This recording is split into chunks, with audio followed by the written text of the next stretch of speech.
Dictation की गति 80 शब्द प्रति मिनट है। डिक्टेशन में कुल 385 शब्द हैं।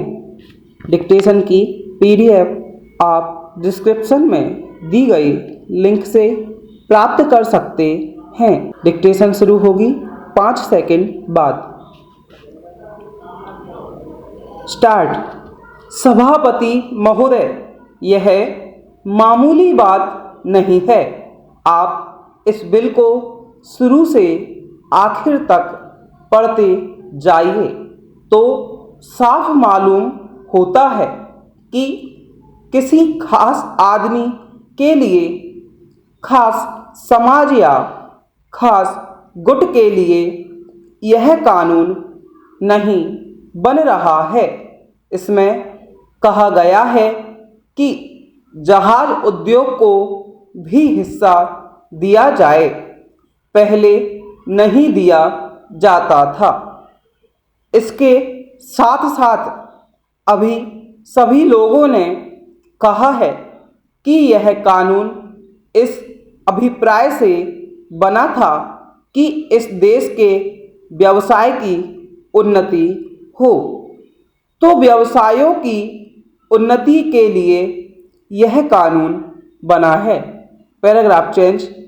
हम किसी व्यवसाय का नाम तो नहीं सुनते, लेकिन सुनते हैं कि करीब 80 लाख रुपया चीनी उद्योग को दिया गया है। इसका क्या मतलब है? इस बारे में मैं पहले भी एक बार इस तरह की बात कह चुका हूँ। जब कोई संस्था स्थापित होती है तो उसके कार्य और कर्मचारी का अनुमान लगाना होता है। देखना होता है कि इतने कार्य हैं और इतने आदमी को बहाल होना चाहिए।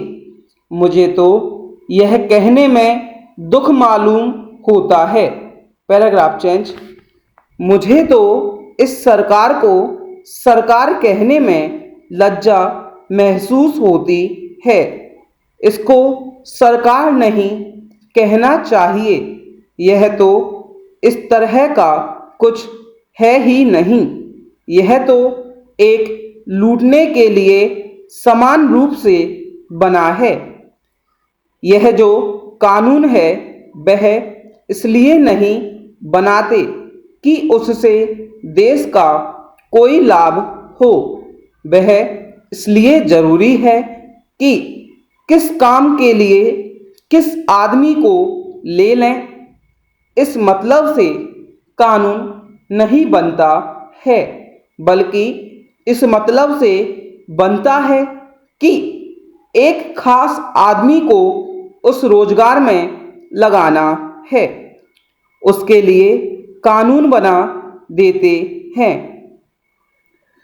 उसके लिए विभाग खोल देते हैं, पद बना देते हैं और उस पर उस आदमी को बहाल कर देते हैं। इस काम के लिए यह कानून बनता है और अब यह कानून बन गया है। लेकिन क्या उपनिर्देशक की जरूरत थी?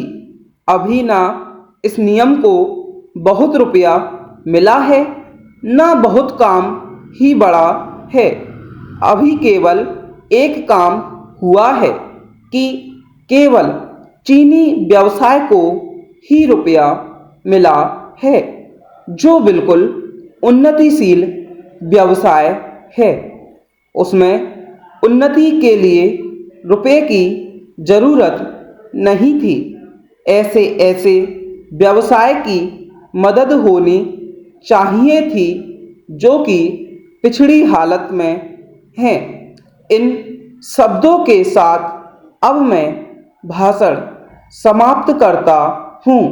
मैं उम्मीद करता हूँ कि सरकार मेरी इन बातों पर विचार करेगी। स्टॉप।